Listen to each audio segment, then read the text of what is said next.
Mira, si lo hablamos en tema de energía, la selva para mí me da la fuerza y la energía, ¿no? Y la introspección me la da la costa, ¿no? Esa capacidad de observar.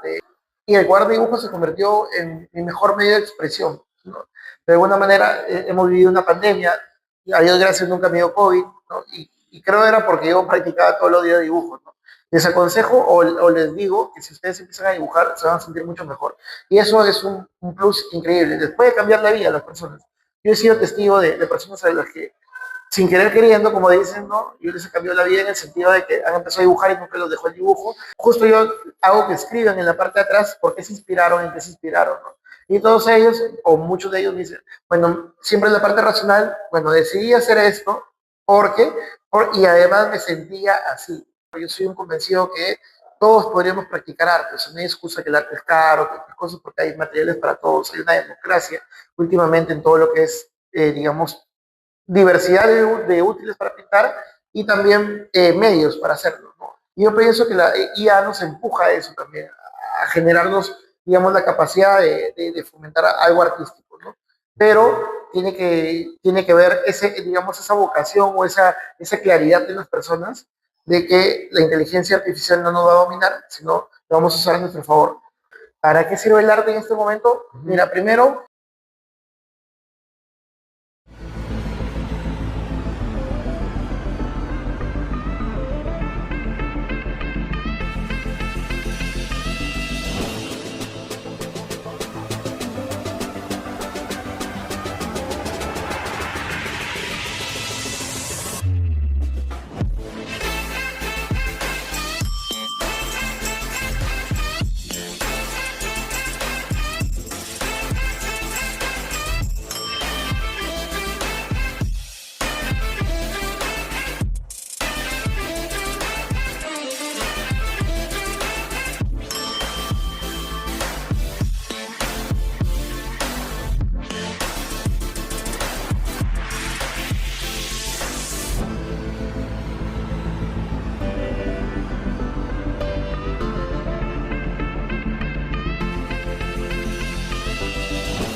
Le damos la bienvenida a todos nuestros seguidores de Sonida Podcast a un nuevo episodio donde entrevistaremos al artista peruano contemporáneo Humberto Saldarriaga Pérez, con quien conversaremos sobre sus actuales puntos de vista acerca de sus proyectos y temas afines al arte en nuestro país. Antes de seguir, quisiera agradecer de forma especial a la Alianza Francesa de Piura, locación donde estamos grabando este contenido, por permitirnos sus espacios para conversar con Humberto.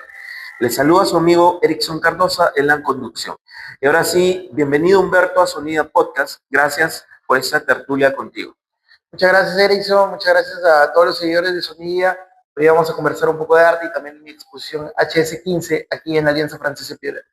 Humberto Saldarriaga es un artista multifacético con 15 años de trayectoria que ha experimentado su talento en proyectos de exhibición, murales artísticos, talleres creativos y en la gestión de proyectos culturales a nivel nacional e internacional. Él es comunicador también y es difusor del arte de estilo libre, caracterizándose por su audacia cromática, la neofiguración, el arte terapia y su temática vinculada con la peruanidad, la naturaleza y sus reflexiones psicológico-espirituales. En total, Humberto cuenta con 10 exposiciones individuales, en su mayoría itinerantes, y más de 30 colectivas, recorriendo diversos espacios culturales de Perú, Chile, Estados Unidos, Brasil y también España. Ganador de un sinnúmero de concursos a nivel nacional e internacional, Humberto presenta actualmente su exhibición antológica denominada HS15, justamente aquí en la Alianza Francesa de Piura, donde muestra también sus proyectos de ilustraciones digitales y fotografía street. Humberto, la muestra conmemora tus 15 años de trayectoria. ¿Qué significado tiene para ti este hito y cómo crees que la exposición HS15 resume tu evolución como artista? Bueno, sí, el 15 es un número bien simbólico para mí porque de alguna manera refleja el tema de la identidad que he ido encontrando a través del tiempo, ¿no? Para poder configurar un estilo que me defina, en el que me sienta cómodo. Tú sabes que yo soy autodidacta, entonces yo empecé digamos, sin saber cómo era combinar un color. Solo empezó el arte en mí por una necesidad de expresión, por una necesidad de atención también. El arte entra a mí en la universidad para poder concentrarme, empiezo a dibujar en los cuadernos de clases y bueno, en paralelo también está en el mundo de la música y eso influenció en el mundo del hip hop específicamente. Me interesaba hacer graffiti, los practicaba en el cuaderno, entonces empecé a dialogar con ese mundo que hasta ahí me era ajeno, o sea, te hablo cuando tenía 18 años. De los 18 a los 29 lo hacía como una forma de un diario que iba guardando y lo llevaba cada vez que viajaba y pues el dibujo se convirtió en un espejo para mí, ¿no? Después de los 29 es cuando ya entro al circuito cultural nacional, ¿no? Es donde ya no he parado. A todos los artistas pues que de alguna manera somos expresivos, que no tenemos la parte académica, también se nos aparecen muchas dudas. Y esas dudas significaban pues ir encontrando el estilo, investigar, hasta que yo siento que en estos 15 años ya tenía una etapa de consolidación artística. Entonces ya puedo proyectar luz sobre los demás y también pues erigir mi camino en nuevas expresiones con mucho mayor seguridad. Tú naciste en el norte del Perú, en Los Órganos, ¿cierto? Mi historia, bueno, es otro tema muy interesante y hasta a veces jocoso, porque a veces me dicen pintor limeño, a veces pintor loretano, pintor piurano, talareño, organeño, ¿no? Y en realidad es que lo que pasa es que coloquialmente a mí me hicieron en Iquitos, me hicieron, siempre he tenido un vínculo muy fuerte con la selva, nací circunstancialmente en Lima y me criaron mis abuelos en el norte de los 2 meses de nacido en Los Órganos y ahí me quedé y terminé mi colegio allí y bueno, si tuviese que decir o definir un solo lugar, tendría que ser Los Órganos, ¿no? Porque es la raíz de mi familia materna, ¿no? De mis abuelos. De pronto, naciste en la selva, no te criaste mucho allí, pero podríamos decir que sí tienes una influencia súper directa de tu arte y lo plasmas en tus proyectos, porque el arte, digamos, de la selva peruana tiene un matiz, ¿no? Especial. Y muchas veces, a título personal, cuando he visto eh, tus óleos, tus pinturas, me ha remitido sin querer a esa parte del Perú, ¿no? A la selva, ¿no? Es así un poco eh, variadita, colorida, ¿no? Entonces, ¿tuvo alguna influencia en sí o tiene alguna influencia la selva del Perú en tu arte? Mira, si lo hablamos en tema de energía, la selva para mí me da la fuerza y la energía, ¿no? Y la introspección me la da la costa, ¿no? Esa capacidad de observar, ¿no? Porque hay dos Claro. cosas que me inspiran por igual, ¿no? La selva con su efervescencia, con su desborde de colores, detalles, caleidoscópica, Ujú. ¿no? Automatista, intuitiva, ¿no? Toda esa parte va con mi estilo de personalidad también, ¿no? Va con mi naturaleza psicótica. Se llama psicótica porque, bueno, de alguna manera pensamos mucho en detalles, en cosas, ¿no? Claro. En puntos, en obsesivos, ¿no? Entonces, Ujú. eso es la selva, ¿no? Pero también la parte reflexiva, espiritual, etérea, ¿no? Eterna, muy importante, como la profundidad del mar, como la extensión del desierto, como esos paisajes, pues, no de un solo color, dos colores. Esa es mi parte introspectiva, que tengo que estar muy calmado, muy sobrio para poder entender todo ese desborde de energía. Y ambas forman una simbiosis en mi arte, pues, ¿no? Ujú. Claro. Volviendo de nuevo al tema de tu actual muestra, ¿no? Tu trabajo se conecta con el arte urbano, ¿no? El automatismo, el neofigurativismo y el art brut, ¿cierto? ¿Cómo logra fusionar esas corrientes para crear un estilo justamente tan distintivo, tan experimental? Claro, lo que pasa es que son corrientes como primas hermanas, ¿no? De alguna manera Ah, todas, de alguna manera desembocan en la misma década, ¿no? Y tienen que ver pues con el arte expresivo. El arte ujú, expresivo no es un arte académico, sino es ujú, un arte que trabaja mucho el subconsciente, trabaja mucho el tema de lo que nos desborda a nosotros y lo plasmamos intuitivamente. No estamos pues conectados con el formalismo de no que salga de la línea, que los colores pues se cocinan, ¿no? Si no es el color expresivo, o sea, el que me sale acá, yo puedo pintar una mancha y si me antojé de pintar una palabra, y si me antojé de dibujar un corazón en la misma palabra, lo puedo hacer sin mayor, digamos, discurso académico, ¿no? Y eso al final sí termina componiendo algo artístico. Y todos esos, digamos, corrientes que tú has mencionado, de alguna manera contemplan ese tipo de situaciones, ¿no?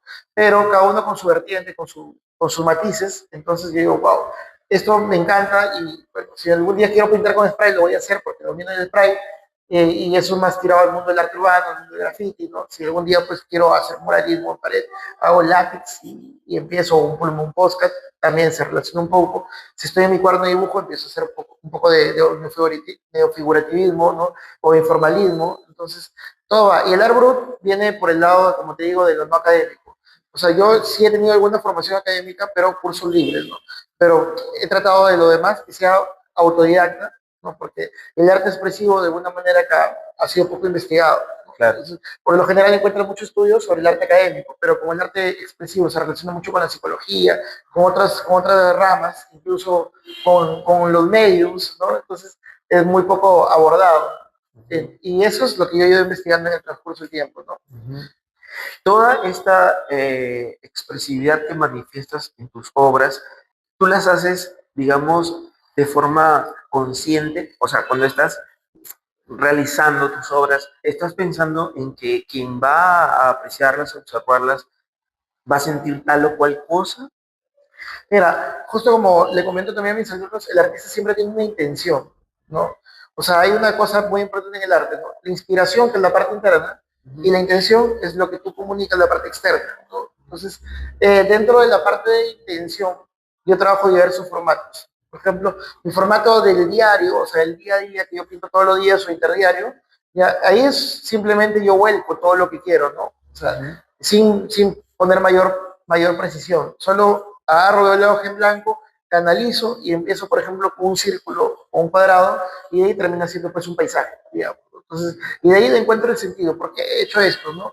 Ah, bueno, recuerdo que hace 5 días estaba en este paisaje que me llamó la atención y bueno, tiene una época de catarsis, una conclusión catárquica, ¿no? Claro. Ya, pero también se da el caso de que, por ejemplo, en los acrílicos, ¿no? Hay un ejercicio más racional, hay un ejercicio mucho más, digamos, pensado, mucho más, ¿cómo te explico? Donde yo tengo que investigar mucho para poder trasladar, ¿no? Es un tema donde yo me demoro más tiempo, ¿no? Entonces, y donde le pongo también más fuerza, ¿no? Más detalles técnicos, ¿no? Y, por ejemplo, y si es el caso de un mural, ¿no? También hago un proceso de investigación y por lo general a veces son por encargo, ¿no? Entonces tengo que adaptarme a lo que me piden. Claro. Justamente pensando en el tema de qué es lo que piensa la gente cuando ve no solo tus obras, sino el arte, ¿no? Las pinturas en general, ¿no? Se habla mucho también del efecto positivo del arte en la mente, ¿no? Desde tu experiencia, ¿cómo crees que la creación o apreciación de la pintura contemporánea puede influir en la salud mental o en las emociones de las personas? Sí, es muy importante porque, mira, testimonio propio, yo soy hijo único, he vivido solo un tiempo, ¿no? Acá en Piura, bueno, desde los 18 años vivo solo, y, Ah, y el cuadro de dibujo se convirtió en mi mejor medio de expresión, ¿no? De alguna manera hemos vivido una pandemia, a Dios gracias nunca me dio COVID, ¿no? Y creo que era porque yo practicaba todos los días dibujo, ¿no? De alguna manera estaba equilibrado mentalmente. Entonces el dibujo está con nosotros desde el inicio de la humanidad, ¿no? Desde que el ser humano agarra y en las cavernas empieza pues a poner estos símbolos, ¿no? De naturaleza mágico-cósmica y también de alguna manera de evidenciar rutas, ¿no? Desde allí ya el arte es un compañero nuestro porque la creatividad es una capacidad que está inherente. claro. Lastimosamente, con el tiempo le hemos dejado de lado nuestra capacidad, ¿no? Le hemos subestimado al punto que muchas veces tengo experiencias con alumnos o con personas que dicen, yo dibujaba de chico, ¿no? Pero ahora ya no dibujo nada, ¿no? Hemos perdido esa esencia cuando el dibujo debería ser parte de nosotros, pero no como una especie técnica esencialmente, está bien, esa técnica también, pero sí como una especie de acompañante, ¿no? Sí, como una especie, porque hay muchas cosas, ¿no? O sea, tú puedes ir y hablar y desfogar, ¿ya? Pero de repente no está toda la decantación de catarsis que tú vas a hacer. De repente tú puedes ir y escribir y también vas a liberar una parte. Pero hay cosas como las imágenes que valen por 1000 palabras y que de alguna manera necesitas también reflejar y el hoja en blanco se convierte en un espejo. Les aconsejo o les digo que si ustedes empiezan a dibujar se van a sentir mucho mejor. Y eso es un plus increíble. Les puede cambiar la vida a las personas. Yo he sido testigo de personas a las que sin querer queriendo, como dicen, ¿no? Yo les he cambiado la vida en el sentido de que han empezado a dibujar y nunca los dejó el dibujo, y algunos se han dedicado netamente al arte. Entonces, Claro. eso es valioso, ¿no? Claro. Y hablabas del tema de la creatividad que se despliega, ¿no? Al, obviamente, contemplar o cuando tú haces tus proyectos. Justamente hay un tema con los infantes, los niños, ¿no? Que tienen que, o aterrizándonos a nuestro país, que hay distintos niveles educativos, ¿no? Por decirlo así. Eh, pero los niños en general, ¿crees que el arte debería ser una parte más importante de la educación en los niños, ¿no? O qué beneficios puede tener la pintura en el desarrollo de la inteligencia y la creatividad de las niñas? Sí, porque el niño todo lo ve por colores, ¿no? O sea, los colores de los 0 a 6 años, los colores son nuevos para ellos. Y es más, uno se despierta viendo color, ¿no? Si uno abre el primer color que nosotros vemos por las ondas de longitud, ¿no? Que impactan en nuestra retina, desde el sol, es el rojo, ¿no? Entonces, nosotros ya estamos conectados ya con el color apenas vemos y de ahí se transforma en más de 4 millones de colores, ¿no? Entonces, siempre vamos a funcionar por color, que es nuestro aspecto emocional, y por forma que nuestro lado racional. Entonces, deberíamos aprovechar este tema, ¿no? Creo que podríamos ser mucho más sensoriales si nosotros podemos trabajar el tema del arte desde pequeño, ¿no? Creo que las nuevas políticas educativas contemplan eso, de alguna manera que los chicos cojan la pintura, que experimenten diversas técnicas, ¿no? Que pongan en papelotes y hagan murales. Entonces, eso lo he visto últimamente, eso no sucedía en mi época, por ejemplo, ¿no?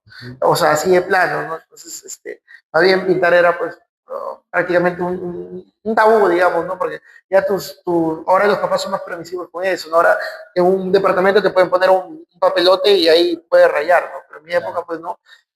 Rayabas y te pegabas, ¿no? Dices, oye, ¿por qué estás rayando esto, no? Entonces, yo pienso que mientras el ser humano entienda que el arte es beneficioso por todos lados, eso va a ser beneficioso siempre. Ahorita estamos limitados porque tenemos una generación que vivió privada por el arte y que de repente está en cargos gerenciales, en mandos medios, y que a la hora que uno tiene que decidir para aplicar políticas de arte son muy limitadas, ¿no? Entonces, por eso ves a los políticos que ni siquiera les suena el arte, ¿no? Pero yo pienso que esta generación que entra, digamos, y que va a estar en un cargo, ya nace con ese aspecto de ser más artístico, más creativo, ¿no? Sí funcional, pero añadiéndole ese componente de adorno y también de esencia que tiene el arte.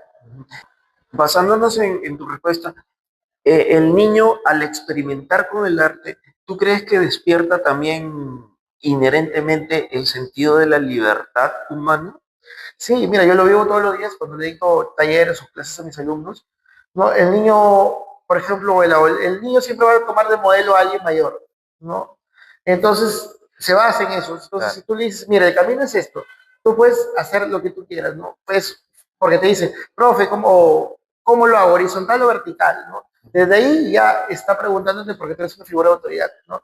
Pero ya cuando el niño ya agarra cancha, digamos, o el joven, ¿no? Agarra cancha, y él dice, profe, mire, a mí me conviene hacerlo de tal manera porque esto me gusta así, te fundamenta, pero al inicio no. Entonces estamos ganando mucho más terreno, ¿no? Con ese digamos, práctica de arte porque le permite ser generarle más sensación de libertad. Se expande, entonces ya viene, empiezan a ver cosas, empiezan a aportar. Eso es lo más importante. Entonces ganas seguridad, ganas autoestima, ¿no? Ganas capacidad creativa, ganas destreza física.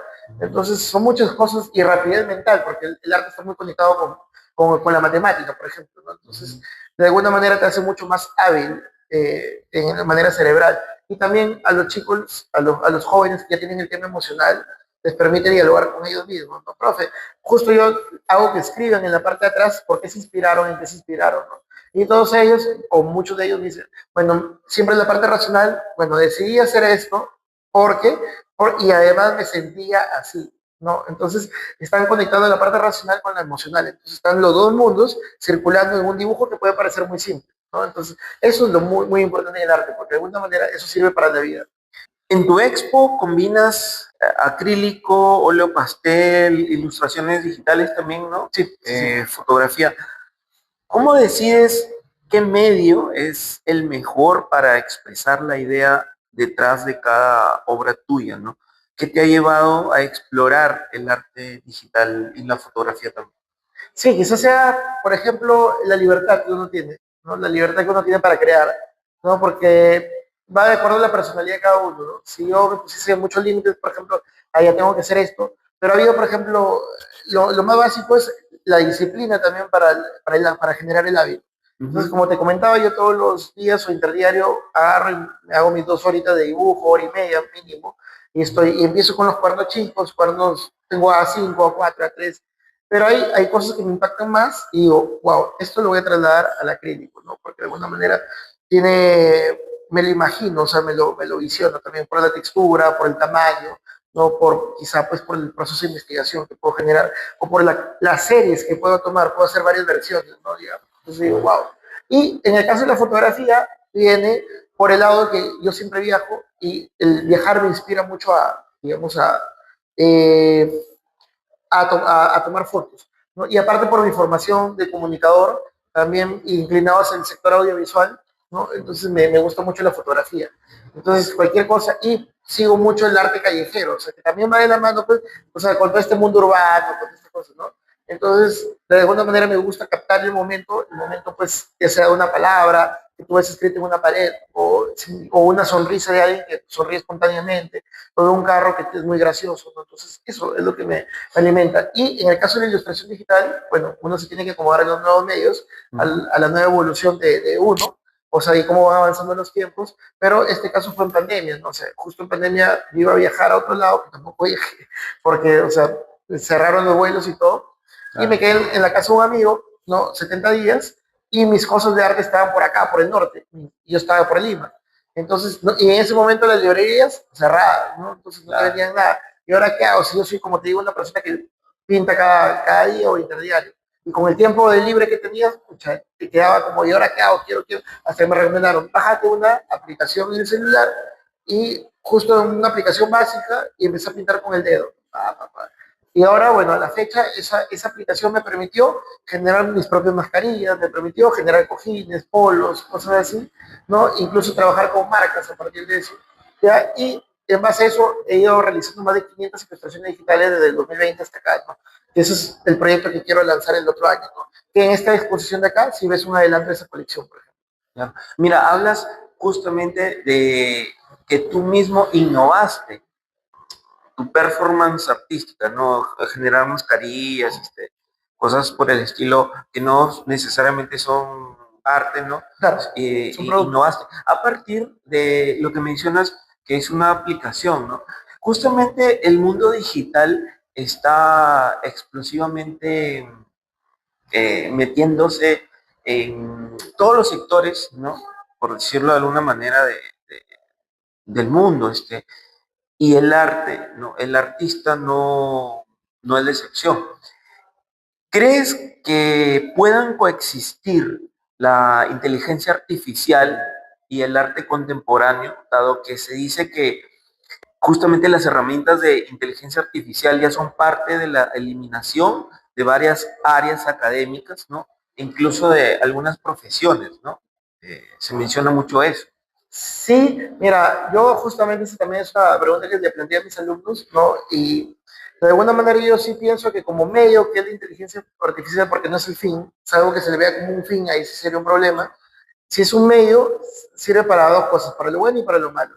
Si uno coge lo bueno, tiene muchas ventanas abiertas, ¿no? Uh -huh. Porque, por ejemplo, un pintor no puede hacer una figura en movimiento, ¿no? Pero la inteligencia artificial puede ser convertir tu figura en movimiento, ¿no? Entonces, ese es un punto. Dos, el tema de, por ejemplo, ya te planteó una estructura, tienes una dificultad, pucha, ¿por dónde agarro este tema? Dices, ¿no? Le dices a la inteligencia artificial, ya, necesito hacer un tipo de pintura de este tipo. Te va a lanzar una y tú vas a transformar esa idea. Es como un texto, cuando no tienes la idea de lo que quieres escribir, le dices a la inteligencia y te hace digamos, tu esquema y ya tú mismo lo transformas con tus palabras y todo eso, ¿no? Entonces, de alguna manera te ayuda, sí te ayuda para... Y yo pienso que sí pueden coexistir, pero ¿sabes qué? Hay un desfase muy grande, ¿no? Entre lo que es la tecnología y la enseñanza, ¿no? O sea, la enseñanza de los valores, del saber, de la práctica, a mí me el arte, porque yo soy un convencido que todos podríamos practicar arte, o sea, no hay excusa que el arte es caro, que otras cosas, porque hay materiales para todos, hay una democracia últimamente en todo lo que es, digamos, diversidad de útiles para pintar, y también medios para hacerlo, ¿no? Entonces, por ejemplo, si no tienes plata, te puede grabar, todo el mundo tiene un celular, te puede bajar una aplicación gratuita y empezar a dibujar ahí, grabas en alta resolución y cuando en algún momento quieras hacer algún emprendimiento, lo imprimes y ya está, ¿no? Entonces, yo pienso que a partir de ahí tiene que haber una universalización. Yo pienso que la IA nos empuja a eso también, a generarnos, digamos, la capacidad de fomentar algo artístico, ¿no? Pero tiene que ver digamos, esa vocación o esa claridad de las personas de que la inteligencia artificial no nos va a dominar, sino la vamos a usar a nuestro favor. Pero si no, terminamos dominados por la inteligencia artificial, ¿no? Porque va a haber mucho poder económico digamos, tratando de dominar más, tratando de homogeneizar gustos, ¿no? Entonces, ahí es donde tenemos que darnos cuenta y la labor del artista es eso, no romper esquemas, barreras. Claro está que en este momento hay personas, hay estudiantes, ¿no? Hay jóvenes que están cursando sus materias universitarias, estudiando una carrera artística, ¿no? Pintura, escultura, qué sé yo. Pero tú ya llevas, obviamente, ventaja, ya tienes 15 años con tus proyectos y trabajos artísticos y de una forma profesional, obviamente. Pero ¿cuál crees que sean los principales retos que tenga un universitario o estudiante recién graduado de Bellas Artes, ¿no? Que desee empezar hoy por hoy con todo e inteligencia artificial, su producción artística acá en el país? Mira, el país, pero una locura, digamos, ¿no? Por así decirlo. Porque, bueno, hay oportunidades y hay retos también, ¿no? Hay oportunidades grandes. Oportunidades, por ejemplo, que hay un desfase de profesores de arte. O sea, si, por ejemplo, queremos, nuestros salvavidas podría ser, por ejemplo, dedicarnos a la docencia, digamos, ¿no? Porque, o sea, el secreto acá en el arte es la diversificación, ¿no? Si uno va a vender cuadros por vender cuadros, de repente no llega ni a los 2 años, ¿no? Porque, digamos, vender cuadros ahorita depende mucho también de las circunstancias económicas, políticas y sociales de un país, ¿no? Si hay convulsión, inestabilidad política, el público que compra arte es más cauto, ¿no? O los precios bajan un poco, se estandarizan, ¿no? Entonces, de ahí tampoco hay un circuito cultural, si te das cuenta, ¿no? Mira, por ejemplo, en Piura, siendo una ciudad con 1.200.000 habitantes aproximadamente, tengo entendido, o una región con 2 millones de habitantes, con los dedos de la mano puedes contar los centros culturales que hay, ¿no? Entonces, eso no sucede en otros lados, de, por ejemplo, con ciudades similares de cantidad de habitantes, tienen pues teatros, tienen, ¿no? Sitios para hacer conciertos, tienen pues decenas de galerías de arte, ¿no? Entonces, desde allí ya estamos, pero ese es un reto también. ¿Por qué? Porque nosotros podemos crear ese circuito, ¿no? Ahora, de parte del Estado también falta este tema de generar un poco más de recursos, porque prácticamente el 0,38% que dan al arte se llena en planillas del Estado, ¿no? En el sector cultural, ¿no? Entonces, el otro porcentaje que da, pues, no da gasto ni a investigación ni a promoción, ¿no? Y ahí tú tienes que usar también la parte privada, el mecenado, como sucede en Brasil, como sucede en México, como sucede en Colombia, que ya tú ves industrias culturales a partir de, incluso en el mismo Argentina, a pesar de que está mal, también hay un tema digamos, de industria cultural que es bollante, ¿no? O sea, o que siempre está, digamos, de referente, ¿no? Si tú comparas un artista, por ejemplo, colombiano muerto, ¿no? Como Fernando Botero, un cuadro de él se iba a vender hasta en $5 millones, ¿no? En cambio, por ejemplo, un artista contemporáneo o moderno muerto como Fernando Silva estaba en $250.000 más o menos, ¿no? Entonces, hay un desfase grande. Somos países que tienen casi la misma economía, países que tienen casi el mismo tamaño, pero con unas políticas culturales diferentes. Tú ves, por ejemplo, puedes mencionar un montón de artistas colombianos internacionales que cantan a nivel mundial, pero no es lo mismo con artistas peruanos que estén dando la vuelta al mundo, ¿no? Entonces, eso tenemos que mejorar, ¿no? Como el Estado, como privado y también como región, ¿no? O sea, promover estos circuitos culturales, que haya más, digamos, más espacios de calidad, donde la gente puede exhibir su arte. Pero como te digo, por el otro lado también hay desfase de la parte educativa, ¿no? Y yo leí hace unos años, leía que había como una brecha de 15.000 o 20.000 profesores de arte faltaban en los colegios, ¿no? Entonces, y salen que de las escuelas de bellas artes salen promociones de 10, 20, ¿no? Entonces, y no hay escuelas de bellas artes a nivel nacional por todos lados, ¿no? Entonces no se cubre toda la brecha digamos, de artística, ¿no? Por ese lado sí, pero tendría también que aliarse el Ministerio de Educación con el Ministerio de Cultura, o claro, con el Ministerio de Cultura en este caso, o con la Escuela de Bellas Artes, y hacer calibrar que un profesor de arte puede ser un artista también. Claro. Entonces, esos son los retos que tenemos como nación. Y si arreglamos eso, digamos, nosotros vamos a tener más techo, igual los chicos que salen, ¿no? Yo si estuviera en esta época, francamente no estudiaría arte, ¿no? O sea, porque hay mucha convulsión, ¿no? ¿no? Han cerrado muchas galerías y todo eso, ¿no? Entonces han disminuido los fondos para cultura y todo eso. Pero bueno, es una valentía también, lo hacen acá. Yo renuncié a una época donde había una bonanza económica y bueno, y de ahí ya también el hecho de que haya sido una persona muy movida, que esté siempre pensando en hacer cosas, gestionar, ¿no? La misma necesidad que impulsa a gestionar. Entonces, eso me ha permitido mantenerme en los 15 años, ¿no? Estoy en arte, ¿no? Claro. Y los medios, incluso los medios, los políticos también de pronto, ya tratan de hacer pasar el arte como tú bien lo has dicho, lo has señalado, hacia un escenario donde hay poca relevancia de pronto por dar pase a otras cosas supuestamente importantes, entre comillas, ¿no? En la actualidad. Entonces, Humberto, según tu experiencia, ¿para qué crees que nos sirve el arte contemporáneo, ¿no? ¿Para qué serviría el arte en este momento? ¿Para qué sirve el arte en este momento? Mira, primero, para sanar, ¿no? O sea, la práctica del arte sirve para sanar, para generar más conciencia, ¿no? Conciencia de la capacidad que nosotros tenemos de evolucionar como seres humanos, ¿no? De unir, enlazar comunidades, porque el arte es un intercambio cultural, también puedes hacer con eso, ¿no? Incluso puede mejorar o reducir la violencia social, ¿no? En el caso de los murales, ¿no? Por ejemplo, hay un sinnúmero de casos de sitios que han sido muralizados y que la violencia social ha disminuido y el poder económico ha subido, o sea, digamos, se han transformado en polos turísticos, ¿no? Entonces, a través del color nada más, ¿no? O sea, de mejorar los fechajes y de ahí también por el tema de comercio mismo, de decoración, de ornato, ¿no? De valor cultural, de trascendencia histórica, ¿no? Todo eso, digamos, es parte inherente de nuestra vida, es nuestra cultura la que venimos arrastrando y la que vamos evolucionando día a día, porque nosotros, ya al ser sociedad, formamos manifestaciones culturales, entonces es importante, y el arte es parte inherente de ella, ¿no? El arte en sus diversas manifestaciones, ¿no? Que no solo las artes visuales, ¿no? Están las artes pues, musicales, la danza, el teatro, la literatura, ¿no? Etcétera. Justamente para que el Estado también se involucre en temas de apoyo de arte, deben haber espacios, ¿no? Físicos, ¿no? Museos, por ejemplo. Como bien sabemos, por ejemplo, una biblioteca es un espacio donde lees, juegas, conversas, ¿no? De pronto hasta te tomas un café, ¿no? Y de pronto es más familiar, le es más familiar a la gente, ¿no? Una biblioteca, ¿no? En nuestro país al menos. Porque la gran mayoría creció visitando una biblioteca para hacer una tarea, ¿no? Y era lo más común, ¿no? Pero un museo donde hay exposiciones de pinturas como, bueno, aquí estamos en la Alianza Francesa, que no específicamente es un museo, pero en un museo, ¿no? Donde hay exposiciones, donde hay esculturas, objetos afines al arte, como que no es tan afín a la gente, ¿no? En nuestra sociedad, al menos peruana. Todo a veces, en este caso, depende, vamos a decirlo, es duro decirlo, depende también del nivel educativo, ¿no? Claro.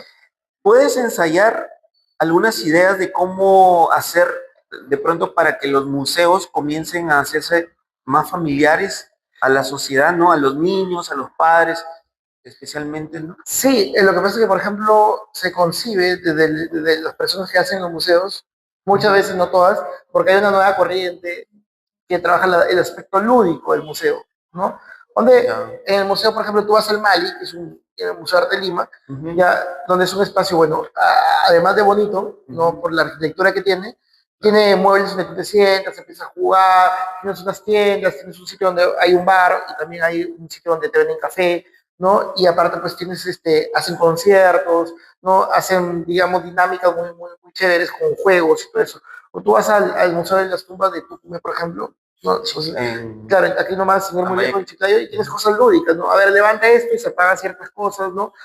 O aparecen nombres escondidos que dan, pues, no, de idea. Pero si nosotros vamos a museos como los que están acá, los por menospreciar, pero son muy esquemáticos en el tiempo, o bibliotecas como las que están acá, ya son libros que están desfasados. Yo creo que el perfil de la gente es que va a leer literatura, no va a ir a leer pues una enciclopedia de los años 70 que además al levantarla te puede dar una alergia, ¿no? Entonces, Ujú. y yo pienso que las bibliotecas y los museos tienen que evolucionar hacia eso, hacer como una casa y una casa donde tú te sientas cómodo. Hace poco, hace 3 años, Yayoi Kusama, por ejemplo, un artista top que ha colaborado con Louis Vuitton, ha hecho muchas exposiciones internacionales, es una artista de 94 años que tiene esquizofrenia, pero pinta, le sacan de su sanatorio para las exposiciones y pinta todos los días. No, no se le ocurrió mejor idea en un museo importantísimo de Londres que su exposición iba a ser todo de blanco, ¿ya? Todo de blanco, todos los objetos que tú veías de blanco, y era ambientado como si fuese un living de una casa, ¿no? Entonces, muebles, juegos de niños, no sé, menajería, todo de blanco, ¿no? Y a ella no se le ocurrió mejor idea que imprimir decenas de stickers, ¿no? Decenas, o sea, o miles de stickers, pero, por ejemplo, de sus bolitas de color, ella es muy, muy característico por eso, ¿no? Y la chamba de la gente era disfrutar de ese ambiente, sentarse y pegar, pegar, pegar, pegar. Al cabo de un mes tenías toda la casa intervenida y con el estilo de Yayoi Kusama, porque era su estilo, pero hecho por la gente, ¿no? Entonces, ¿tú crees que una familia no va a querer ir y pegar, ¿no? Ah, Entonces, claro, a eso voy, ¿no? Que tenemos claro, que volar un poco, transgredir, pero de forma lúdica, de forma chévere, claro. que haga sentir cómodo a la gente, ¿no? Los espacios, ¿no? No que, pucha, que vayan siempre las mismas personas a los mismos museos o a las mismas inauguraciones, sino tratar de jalar nueva gente, pero a través de ser cordial esto, ¿no? Por ejemplo, acá la Alianza tiene un cafetín muy bueno, entonces, y tiene recorrido, ¿no? Entonces, eso es chévere digamos, para que sea pues un espacio cordial, que la gente quiera venir y todo eso, ¿no? Claro. De todas maneras, de forma general, el arte sigue en el aire en el Perú, ¿no? Está viviendo entre nosotros, por decirlo de alguna manera, porque es tácito pues en nuestras vidas, ¿no? Y disculpa que te Hay corte. artes en la comida. Sí, claro, a eso voy, ¿no? Ujú. Y disculpa que te corte, sino incluso, pucha, somos injustos con nosotros como peruanos, porque el arte, bueno, va ligado a la historia y la cultura y lo tenemos desde tiempos pues ancestrales, ¿no? O sea, Claro. tenemos civilizaciones más antiguas de América, ¿no? Entonces tenemos mucho aporte cultural que además con las nuevas versiones, o sea, es hasta casi titánico estudiar el arte peruano, ¿no? Claro. Por todo lo que significa, tanto a nivel histórico como contemporáneo, ¿no? Entonces, y además de eso transversal, ¿no? Porque, por ejemplo, te vas a Puno y tenemos pues 300 danzas solo en Puno, ¿no? O más, creo, ¿no? Y te vas acá, por ejemplo, a Lambayeque, tiene unas recetas de comida que también forman parte del arte, ¿no? Digamos, culinario, que después 200 recetas más, ¿no? Entonces dices, wow, tantos saberes, y ves Claro. pintores y tienes otras cosas, ves culturas, la mocha y la paracas, ¿no? Entonces, wow, todo eso confluye y somos el Perú. ¿Y cuánto le destinamos a ese presupuesto para promover? No le destinamos nada, ¿no? Ni siquiera para nuestras bellezas naturales destinamos infraestructura, ¿no? Claro, claro, Entonces, ese es el gran reto que nosotros tenemos como peruanos, ¿no? claro. De darle valor. Para terminar el podcast, Humberto, tus palabras de motivación a los jóvenes, no solo de Piura, que nos puedan ver, quienes están incursionando en sus estudios de Bellas Artes, ¿no? Por ejemplo, porque hoy por hoy, con todo lo que tú también has manifestado, el panorama se torna de pronto difícil para alguien que si Sí. quiere un futuro forjarse con el arte. Sí, ahí, mira, por ejemplo, el secreto, pienso yo, uno, la disciplina, la práctica, ¿no? Porque puedes tener el talento, pero si no lo practicas, eso es lo básico, ¿no? De ahí, el consumo cultural es importantísimo, ¿no? Entonces, el consumo cultural significa si no estoy creando, estoy viendo películas, si no estoy viendo películas, escuchando música, si no estoy escuchando música, estoy escribiendo, si no estoy escribiendo, estoy viajando, si no estoy viajando, estoy visitando museos, pero siempre dándole vuelta a mi cerebro en torno al arte, porque de alguna manera eso me va a permitir sentir motivación por el arte, ¿no? Porque ya voy mirando otros personajes, otros estilos que me van a alimentar y me van a llenar. Y lo demás es también ser gestores de nosotros mismos, ¿no? O sea, tener un buen marketing como cada uno de nosotros somos. Ahora lo bueno es que tenemos plataformas digitales, ya no tenemos que recurrir necesariamente a una galería, pero podemos ser pues influencers más que influencers, podemos generar relevancia en Instagram, en digamos TikTok, ¿no? Podemos grabar nuestro contenido diario de lo que estamos haciendo como artistas, nuestro proceso, ¿no? O de nuestros avances. Mira, yo empecé así, como un principiante, y ahora después de cierto tiempo, la gente valora mi arte, por ejemplo, ¿no? Eso no sucedería aquí en los años 90, 80, ¿no? Entonces, acá el filtro es mucho mayor, o sea, hay más capacidad de demostrar, ¿no? y de vender, ¿no? Entonces, y creo que los chicos ya nacen más emprendedores que antes, ¿no? Que se atrevan, ¿no? A hacer sus objetos utilitarios y que diversifiquen, ¿no? No necesariamente tienes que vender un cuadro, ¿no? Entonces, sino que también puedes sacar objetos, como te digo, mascarillas, bueno, en esa época, ¿no? El COVID, Claro. cojines, polos, ¿no? Y vas haciendo caja y vas haciendo tu propio circuito de arte, ¿no? Eso es lo que les recomiendo a ellos, que pasen a la acción, ¿no? Listo. Humberto, muchas gracias por tu tiempo. Todos los éxitos del mundo, nos hemos conocido desde hace años. Y bueno, invita a la gente a que venga a ver tu actual exposición y tu despedida también. Queridos usuarios de Sonería Podcast, acá en esta exposición antológica se compone de 156 obras, son 10 capítulos de mi vida y que cada capítulo tiene pues 15 obras, ¿no? Entonces, de las cosas que he hecho, digamos, con mayor frecuencia en diferentes formatos. No pueden venir con la familia porque cada obra tiene una historia y la van a ver, digamos, en los QRs que están allí, ¿no? Y aparte cada capítulo tiene un playlist, ¿no? Que son las músicas que yo me he inspirado para pintar esas colecciones, ¿no? Entonces hay desde ilustración digital, hay fotografía street, hay óleos pasteles, hay acrílicos, hay spray, ¿no? Entonces está bastante diversa la muestra, ¿no? En este espacio de la Alianza Francesa de Piura, que está en Girón Libertad 269, y cuyo horario de atención o de visita, que es ingreso libre, o pues ingreso libre es lo más chévere, es de lunes a sábado de 10 a 1 y de 4 a 8 de la noche. Están invitados, van a ver una muestra diferente, llena de color y sobre todo con mucho significado y trasfondo metafísico. Bien. Muy bien, Humberto, muchas gracias y esperamos pues reencontrarnos de nuevo para otra tertulia. Gracias, Erickson. Un abrazo para todos.